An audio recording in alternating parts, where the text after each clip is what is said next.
Hello lovely people, this week I would like to talk about Radiance by Catherynne and Valente.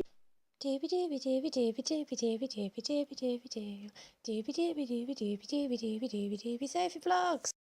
So I thought I would do a little spoiler-free tease slash review of why I enjoyed this, what I liked about it, why it excited me, because it really did excite me in many ways.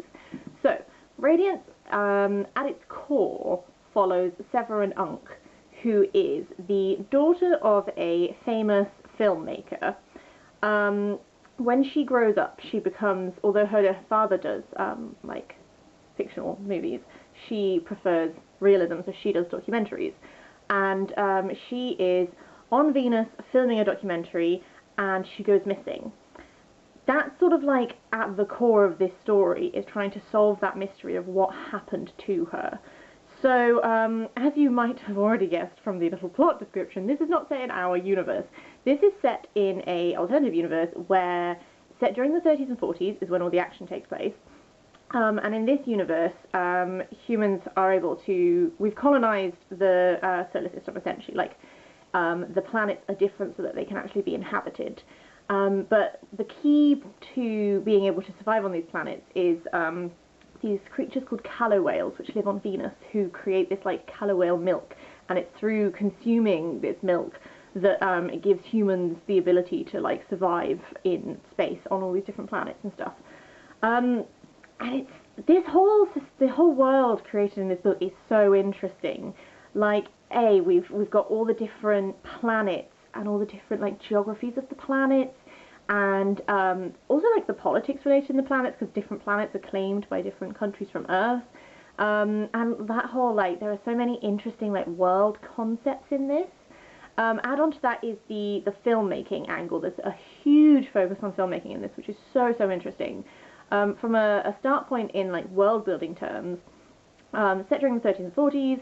Film is huge, but it's all largely silent films, because although like talkies, like the ability to make talkies has been, it exists, it's been patented, and so you can only create films with sound if you pay a ridiculous amount of money to the guy who will then let you do that.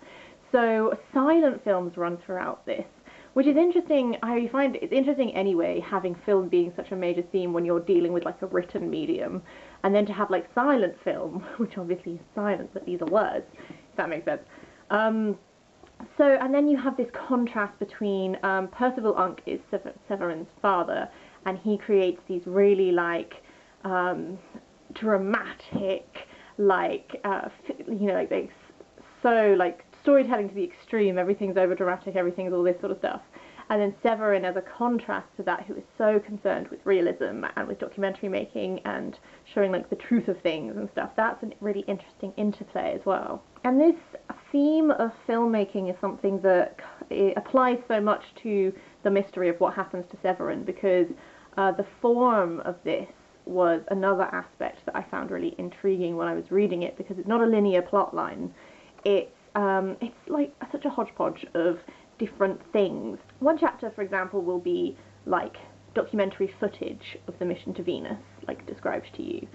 The next chapter will be post after Severin disappeared, when the crew returned, like interviews with crew members describing what happened. And then you'll go to Percival and his screenwriter trying to write this film, or like workshopping the film is like chapters, and then the film itself is other chapters, and they're trying to create this film to like answer the mystery of what happened to his daughter, but and you have to remind yourself that he's presenting to you through the different drafts of the film, because the film changes genre so many times and focus and that sort of thing. These different drafts which consciously exploring with genre and like generic conventions and stuff like this, but it's sort of using that to present to you multiple explanations for what could have happened. And throughout this book, you're being presented with so many different versions and so many different viewpoints. You've got footage from Severin growing up. You've got diary extracts from one of her mothers. Like her father was married a number of times. You've just got all of these different mediums coming together, and it's like this sort of, it's not a book that necessarily just hands you an answer. So whilst there is definitely a conclusion to this book, and it is one that has stuck with me and I've been mulling it over, and if you have read the book, I'd love to hear your thoughts on how it all ends. But it's really a book that is giving you the pieces, almost like film does in many ways. Like a film just like presents something to you, and it's through, same with books, it's all medium really, isn't it? But like, you know, it presents something to you, and then it's you viewing it, consuming it, and then thinking on it and drawing conclusions from it that then sort of like completes that process. And this book like made me very aware of that. This book it didn't just present to you, this is the mystery, here we are, here's some evidence, here's the conclusion. It gave you all of the pieces, and it gave you multiple answers in many ways, and then it sort of like left it to you, which was just really interesting. I think I might stop there, because if I were to talk about this much longer, I'd probably end up spoiling things. Suffice to say, I hope that's enough of like just a little hint of sort of like the intriguingness of this book. It was a very interesting science fiction exploration. I have found the universe has stayed with me. I think about it a lot. I think about not just the mystery element and like pondering over the answers there, but just like a lot of the concepts in this and stuff like that. I just found it a really exciting reading experience, which is always wonderful, you know. And also the cover, absolutely gorgeous. This is very Metropolis. It's very much a love letter to film in many ways. And I really enjoyed it, guys. So here is me giving you a recommendation. If you've read this, I would really love to hear your thoughts. Did you hate it? Did you want the answers? I don't know. If you have any recommendations for me, always let me know. Otherwise, I'm just gonna go. I hope you're having a super lovely day. I will see you next week for something different.